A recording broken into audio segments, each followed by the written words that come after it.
Hello guys, hello, this is for Taurus. Taurus, welcome dito sa aking channel, Kapalaran 888. Welcome Taurus. Alamin natin kung anong messages, vibration, gabay energy. This is for the June general reading. Kung bago ka sa channel ko, please paki-like and share guys, Taurus. Okay, Taurus. Baby, living, or travel. Wow. So, sinasabi ng baraha sa'yo, dalawa yung possible na, kasi pag baby, it's either this is impress or pwedeng siya, zero the full. So, may mga Taurus dito sa inyo na ngayong buwan ng Hunyo ay parang lucky month ito para sa'yo. So, there's a parang change of identity. Parang mag-change ka ng identity mo or magbabago ka. Like yung mga old mindset, old habits mo, ilalat ko mo na siya. So, nakikita ko sa'yo dito yung new beginnings. Fresh. Wonderful, fresh new beginnings ang possible na mangyari sa'yo. Taurus. Possible na bagong baby, pregnancy, bagong trabaho, bagong source of income, bagong source of happiness and inspiration, bagong lugar, bagong school, whatever man na bago ito na sinasabi ng baraha. You are ready. Parang sinasabi ng baraha sa'yo na this June ay marami kang sisimulan. Magbabago ka diba? Like bagong identity to identity change ng mga Taurus. Yung parang halimbawa dati mahiyain ka, simula ngayong June wala ka ng hiya. Or parang sinasabi ng baraha na dati ay contented ka na nandyan ka lang sa comfort zone mo. Like, diba, contented ka, ay, dito na lang ako sa probinsya, ay, dito na lang ako sa Pilipinas. No, this month of June, magbabago yung mindset mo na yan. Parang may isip mo, bakit hindi ko try mag-abroad? Bakit hindi ko try lumipat ng bahay? Bakit hindi ko try tumira sa ibang bahay? Bakit hindi ko try na lumipat ng ibang company? Bakit hindi ko try na hanapin kung saan talaga ako nababagay o kung saan talaga ako aasenso? Parang ganun. Wait lang, guys. Nasa mid ako oh, sorry. Okay, nasa mid ako.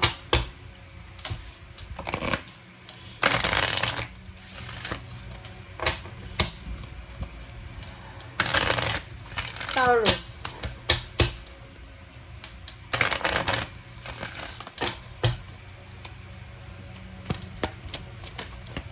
Okay.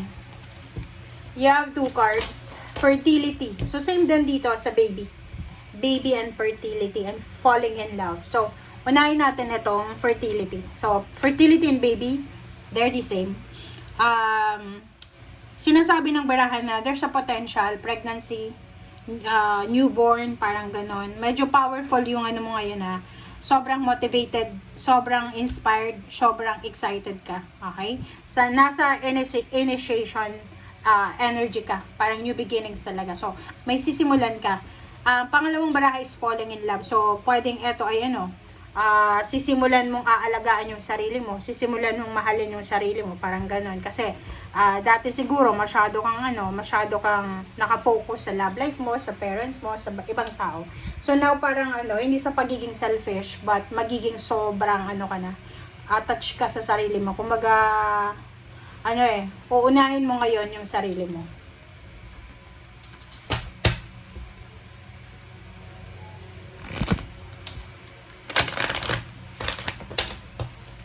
Alright.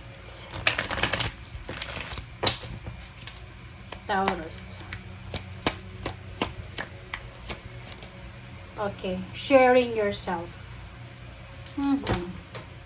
So, yun. Nakikita ko siya dito na there's a parang love life.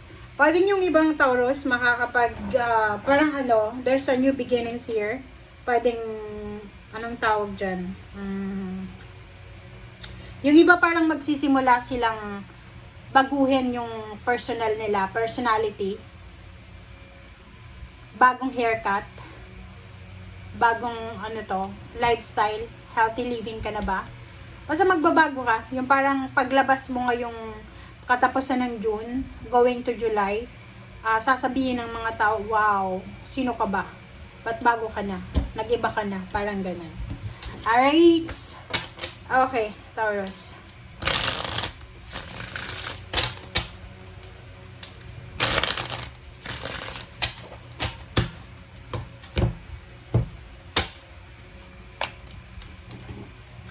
Okay, Eight of Swords, the Strength, the Emperor, and the Ten of Swords. So, yung 4 cards mo dito, sinasabi ng baraha yun na if ever lang if ever lang, kung nasa 8 of Swords ka, na yung parang feeling stagnant ka, gusto mong kumilos, pero wala kang pamasahe. Gusto mong mag-travel, pero wala kang pamasahe. Parang ganun. Gusto mong kumain ng ganyan, pero wala kang pera.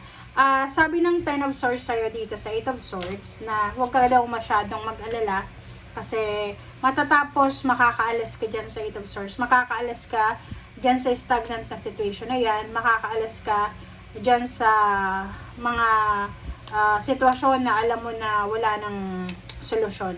There's a solution, guys. So, matatapos at matatapos din yan. So, huwag kayong masyadong mag-alala. Sinasabi ng baraha sa'yo na napaka-importante na lakasan mo yung loob mo. Okay? Kasi kung makikita mo dito, medyo nagdadalawang isip ka eh. Kung alin ba yung susundin mo.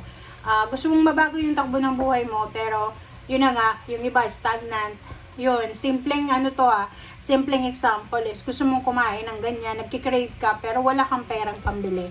Gusto mong mag-travel, pero travel para, like for example, maghanap ng trabaho, wala kang pamasahe, parang ganun. So, you need to be strong, mentally, psychologically, and physically. Yun yung importante sa iyo sa ngayon.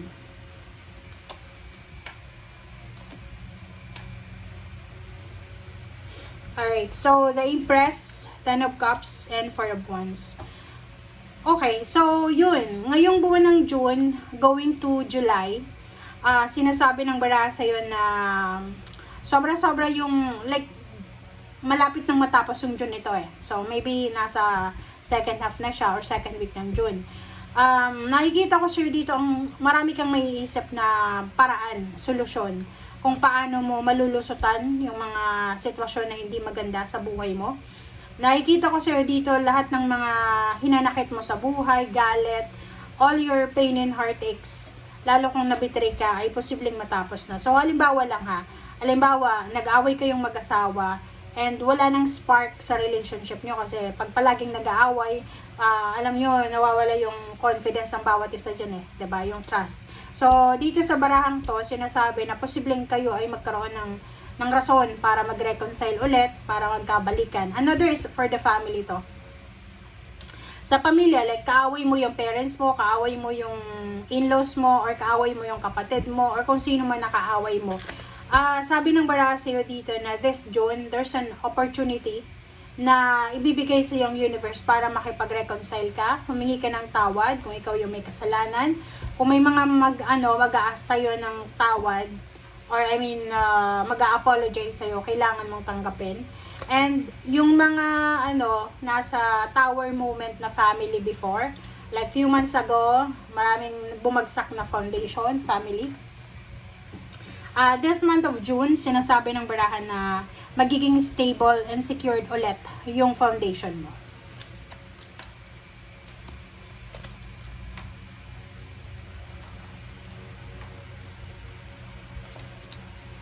Okay, next is the Devil, for Pentacles. So, yun, Tower, tsaka King of Swords. So, sinasabi ng baraha sa'yo dito, Taurus, na parang binubulungan ka ng iyong mga spiritual helpers and guides na Taurus, simula ngayon, lalo kung may trabaho ka na sa ngayon, kailangan mong mag-ipon ng pera.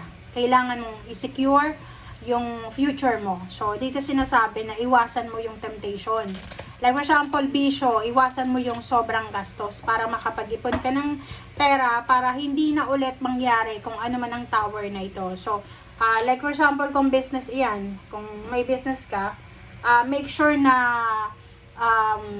ikaw mismo yung magmamanage ng business mo para maiwasan yung mga scam, ganyan, ganito, and maging, kumbaga, maging straight line yung purpose ng ginagawa mo. And parang hindi masayang. Hindi ba masayang kung ano man na pinagpaguran mo? Parang ganun. And the last 3 cards is Knight of Cups, 7 of Swords, and 4 of Swords. So, dito sinasabi ng baraha sa'yo na yun, it's a confirmation. May hihingi ng tawad, may magpapatawad. Meron ditong trumaydor ba sa'yo or ikaw yung ng traidor na posibleng matatapos na yung issue. Okay? Makakapagpahinga ka na. There's a healing sa lahat ng mga kailangan ng kagalingan sa buhay mo. Okay? Relationship healing, financial, physical health, psychological, mental, whatever healing man na kailangan mo, whatever na kagalingan ay mapapasayo. Okay? Thank you guys. Bye!